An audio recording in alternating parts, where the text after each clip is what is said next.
প্রিয় বিনিয়োগকারী ভাই ও বন্ধুরা আমার, আসসালামু আলাইকুম। শেয়ার বাজার অর্থনীতি বিনিয়োগ বিশ্লেষণের দৈনিক সূচক বিশ্লেষণ পর্বে স্বাগতম।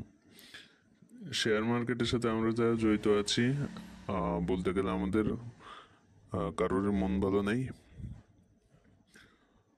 কারণ সামগ্রিকভাবে গত 5 কার্যদিবসে মার্কেটের যে অবস্থা, তাতে করে আসলে মন ভালো থাকার মতন পরিস্থিতি নেই।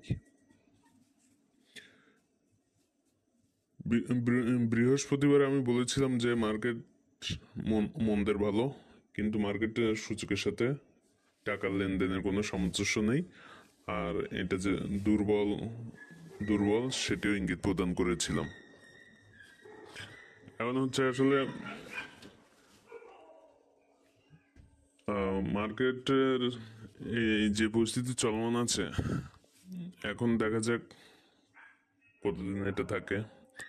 কিন্তু এর থেকে উত্তরণ হতে পারে একমাত্র আমাদের সতর্কতা অবস্থানের কারণে।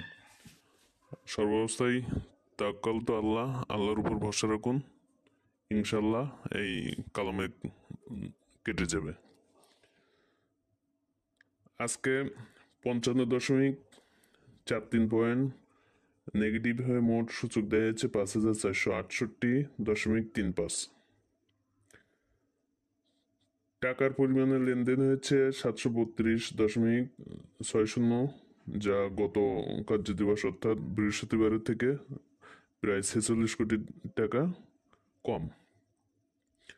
আজকে অ্যাডভান্স ছিল 67টি, ডিক্লাইন ছিল 275টি, আনসেন ছিল 56টি। নিম্নগামী শেয়ারের সংখ্যা দেখে অনুমান করা যায় যে মার্কেটে কতটা সেল প্রেশার বিদ্যমান।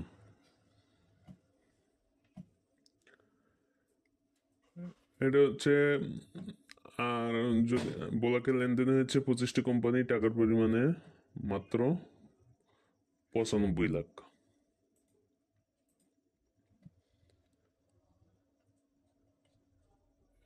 আজকে যদি দেখি ইন্ডেক্স মুভারে যে কয়টি ছিল, প্রথম 10টি, সেগুলোর ভিতরে হচ্ছে Beacon pharma, square pharma, NBL, Walton, Asiatic lab, MPL, crown cement, আলহাসটেক্স, এসালম, দেশবন্ধু, তমিজ টেক্সট। আর নেগেটিভই ছিল হচ্ছে ব্র্যাক ব্যাংক, বেক্স pharma, city bank, SIBL, Robi, BSC PLC, ICB, BSC, Islami bank, prime bank, বেডবিসি। আর হচ্ছে টপ সেক্টর বাই গেইনারে ছিল pharma and chemical, textile, engineering, food and allied, mutual fund. Top sector by ভ্যালুতে ছিল engineering, pharma and chemical, textile, bank, মিসসেলিনিয়াস। গত পাঁচ কার্যদিবসে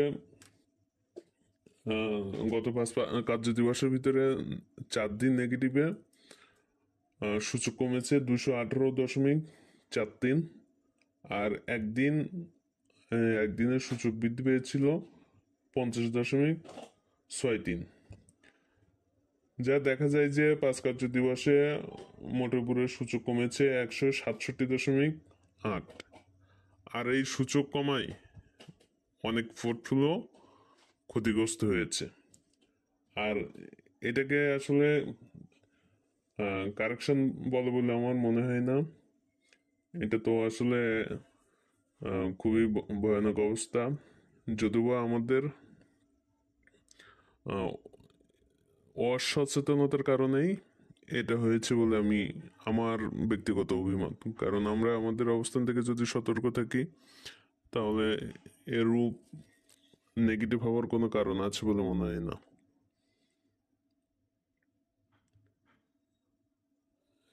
এখন হচ্ছে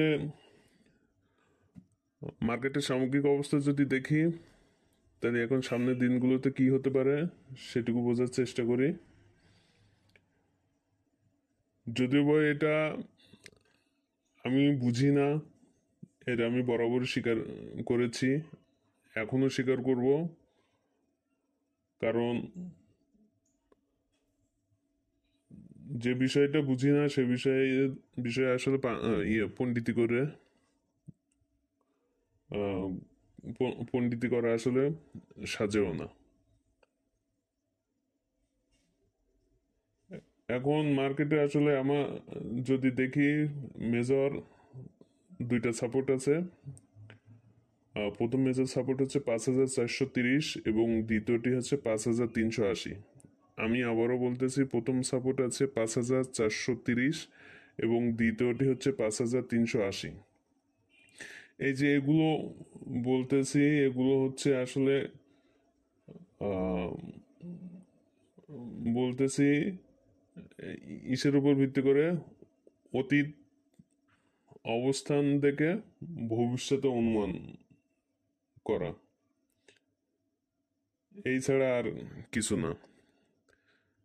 কারণ আমার কাছে যেটা মনে হয়, যদি সেরকমই হইতো বা কোনো কিছু হতো, তাহলে দেখে আসলে আগেই করা যেত। সা- মানে কোনো কিছু আগেই আন্দাজ করা যেত। অবশ্যই আন্দাজ করা যায়, সেটা হচ্ছে অতীত অবস্থান থেকে ভবিষ্যতের জন্য অনুমান করা হয় যে অতীতে এমন হয়েছিল, এটা যদি এই হয় তাহলে এমনটা হতে পারে। আমি মনে করি, ব্যক্তিগতভাবে আমি এইটাই মনে করি।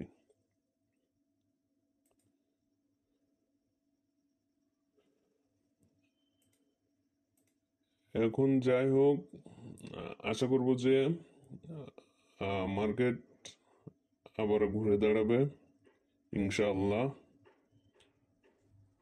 আর মার্কেট ঘুরে দাঁড়াতেও বাধ্য। আর এর জন্য প্রয়োজন আমাদের ইতিবাচক মনোভাব।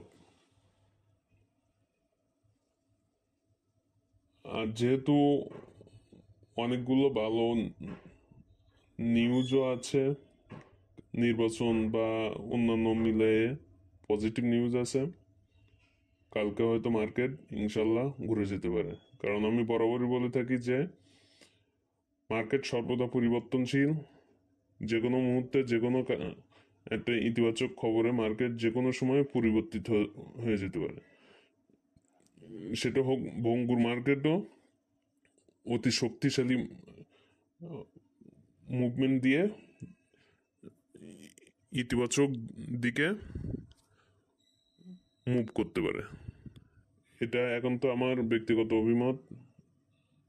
আমি কোনো বিশ্লেষক না, পণ্ডিত না। আমি যতটুকু বুঝেছি সেটুকু আপনাদের সামনে উপস্থাপন করেছি। এর ভিতরে অনেক ভুল ত্রুটি হয়ে গেছে, সবাই ক্ষমা সুন্দর দৃষ্টিতে দেখবেন। আর আপনাদের কাছে বিনীতভাবে অনুরোধ করি, সবাই সবার অবস্থান থেকে ইতিবাচক মনোভাব পোষণ করুন। তাহলে দেখবেন যে মার্কেট আবার সুন্দর ধারায় পরিবর্তিত হয়ে গেছে, সুন্দর পজিটিভ ধারায় পরিবর্তন নিয়েছে। ধন্যবাদ। আসসালামু আলাইকুম।